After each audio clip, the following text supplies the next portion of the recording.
દર્શક મિત્રો, હું છું પરમાર અનિશ્વા. તમે જોઈ રહ્યા છો લોક સામના ન્યૂઝ. તો જોઈએ આજના સમાચાર અમરેલીથી અમારા રિપોર્ટર સતીશ રાઠોડ સાથે. આજ રોજ જિલ્લા પંચાયત ખાતે નવી ચૂંટાયેલા જિલ્લા પંચાયતની પ્રથમ બેઠક જિલ્લા મેજિસ્ટ્રેટ અને કલેક્ટર શ્રી વિકલ્પ ભારદ્વાજના અધ્યક્ષસ્થાને યોજાઈ હતી.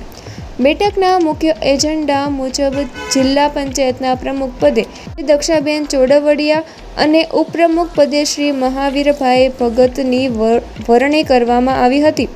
ઉલ્લેખનીય છે કે અમરેલી જિલ્લા પંચાયતની કુલ 34 બેઠક ઉપર ચૂંટણી યોજાઈ હતી.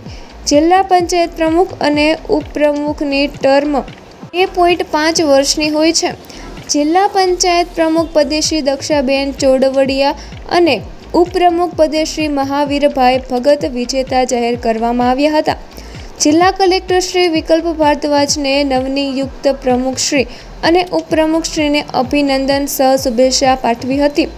જિલ્લા પંચાયત પ્રથમ બેઠકમાં ચૂંટાયેલ હોદ્દેદારો, પદાધિકારીઓ, જિલ્લા વિકાસ અધિકારી શ્રી જાડેજા સહિત જિલ્લા પંચાયત પ્રથમ બેઠકમાં ચૂંટાયેલા હોદ્દેદારો, પદ અધિકારીઓ, જિલ્લા વિકાસ અધિકારી શ્રી જાડેજા સહિતના અધિકારીશ્રીઓ ઉપસ્થિત રહ્યા હતા. જિલ્લા પંચાયત અમરેલીના પ્રમુખશ્રી અને ઉપપ્રમુખશ્રીની વરણી માટે પ્રથમ બેઠકમાં હાજર રહેલી માન્ય જિલ્લા વિકાસ અધિકારી શ્રી, જિલ્લા પંચાયતના સદસ્ય તરીકે ચૂંટાયેલા તમામ પદાધિકારીશ્રીઓ, મીડિયા કોર્પોરેશનો અને સાથી અધિકારીઓ, અધ્યક્ષી અધિકારી અને કલેક્ટર અમરેલીની તમામ અને અધિકારીની બેઠકની કાર્યવાહી શરૂ કરું છું.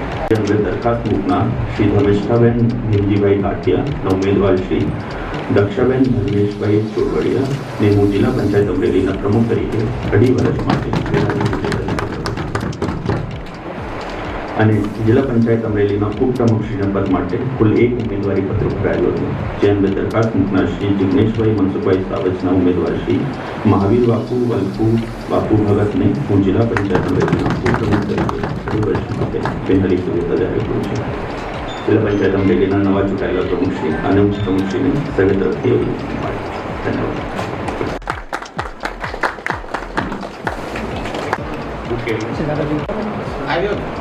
તો ફરી મળીશું એક નવા સમાચાર સાથે. ત્યાં સુધી જોતા રહો લોક સામના ન્યૂઝ.